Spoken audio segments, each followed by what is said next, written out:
सहज गेलं उदका ते रेवाती रावळवंडीत आपण ईश्वर तिथला सुते वंशवाली मिरवावया दे सोडून प्रत्यक्ष भगवंताने आपल्याला मुलगा दिलाय. आईशी ऐकता कांत गोष्टी म्हणे कोटे मग दावा दृष्टी तव तो काढून या वस्त्र पुटी कर संपुटी तसे दाखवा लवकर जरा आपला झाकून आणलेला दाखवला.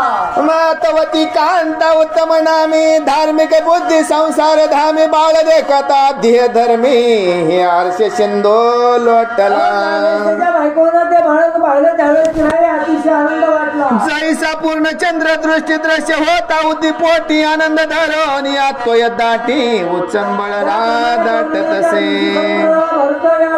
की हृदय दरिद्र्याशी मांदूस होय दर्शन होय मग तयाचा आनंद वर्णील कोण देवी उत्तम मन धर्म आनंद दरी मिरवत तसे.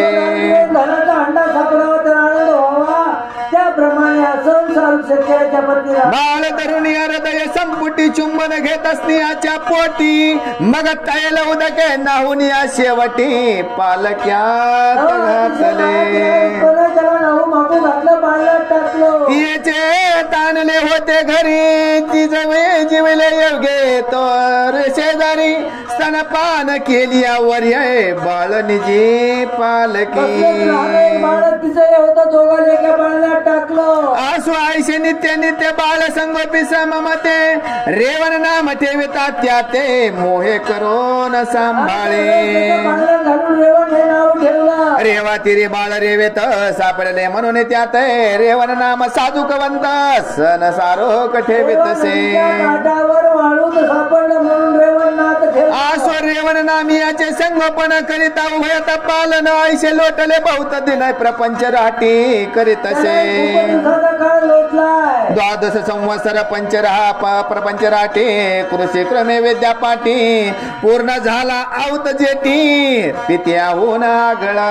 12 वर्षाचा झाला रानातले पूर्ण काम त्याला पारंगत झाला. नांगरवर पाली पेरणी काक पक्षाधिक करी रक्षण आयशा कृषी कर्मी निपुण रेवन्नाथ झालासे. पाणी मोगणं कोळपणं पाखर राखणं हे पूर्ण काम त्याला येऊ लागले.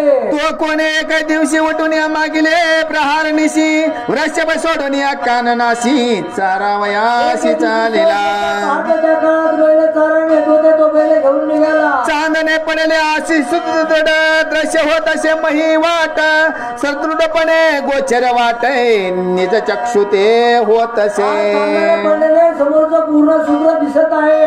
दादा मोहनी या वृक्षवासी हाकीत चालला आहे जेठी तो अनुसया शुक्ती करत न वाटी पुढे झाले अकस्मात.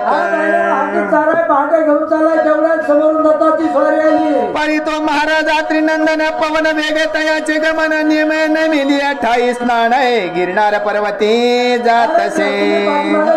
दत्तात्रयांचा नियम किती आहे? वाऱ्याच्या वेगाने दत्ताची स्वारी चालली आहे. पायी खडा सुशोभित एकांच लागी अंगी शोभता शुभ्र कौपीन विराजित कंठ तटा वेष्टोनिया. पायाच्या ठिकाणी खडावा कमरेच्या ठिकाणी कुंपीने अंगावर भगव वस्त्र आहे. मावळी वेष्टली असती जटा दाढी मिशा रंग पिंगटा सकाळ आणि याचा वरिष्ठ आहे कनक कांती शोभत असे. जो श्रेष्ठ आहे डोक्याच्या जटा वळलेल्या पिंगट आहे दाढी पिंगट आहे अशा प्रकारे दत्तांची आईसा महाराजा त्रिनंदन चोत्रे देवाचा अवतार पूर्ण हाती लग बगे करिता गमन पुढील नेम मानून या.